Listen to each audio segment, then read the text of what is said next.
Donc on est situé à Angeac-Charente, entre Angoulême et Cognac, à Châteauneuf-sur-Charente. Et on a 40 hectares de vignes et 60 hectares de grandes cultures. Donc c'est des vignes à destination du Cognac, c'est la principale activité du coin. On est sur la vallée de la Charente, et donc toutes les bordures de Charente, donc c'est des prairies qui étaient des anciennes prairies pour l'élevage, et du coup maintenant on fait du maïs.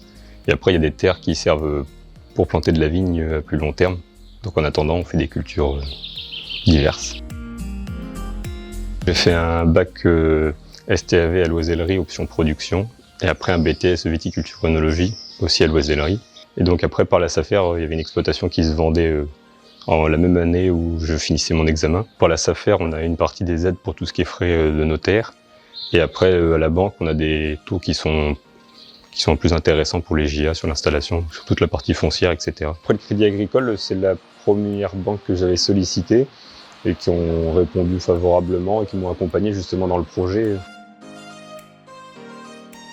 Du coup, c'est de réduire les coûts qui sont importants, par exemple pour les vendanges, et après de aussi mutualiser la main-d'œuvre, les salariés, de pouvoir s'entraider plus facilement. Ça date d'il y a 20 ans au moins, ils avaient fait du coup un chai de vinification en Cuma, et donc du coup on a continué comme ça parce que c'est un bon principe de fonctionnement avec des coûts relativement bas et puis une entraide pour une meilleure ambiance. Je continue de me former au long du coup depuis que je me suis installé, ça fait 2 ans, parce que il y a des choses qui évoluent énormément, du coup tout ce qui est réglementaire. Après il y a aussi par exemple les couverts végétaux, l'arrêt du désherbage, du coup le désherbage mécanique. Ça c'est des formations d'une journée, 2 jours grand maximum. Et après il y a des formations plus sur le terrain où des fois il y a de la théorie par exemple en salle, et après l'après-midi on fait des visites sur le terrain, des choses qui ont été mises en place, des choses comme ça.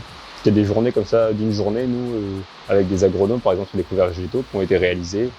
Après, il y a des fois des demi-journées de démonstration, par exemple, de matériel innovant, des choses comme ça. Le salarié, il suit des formations.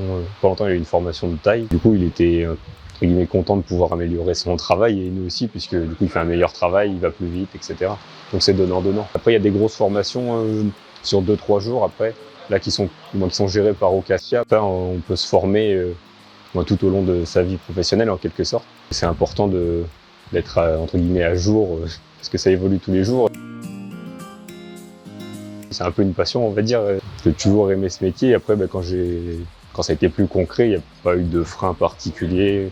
Et donc, j'ai continué dans cette voie, ça me plaît, ça m'a toujours plu, donc voilà.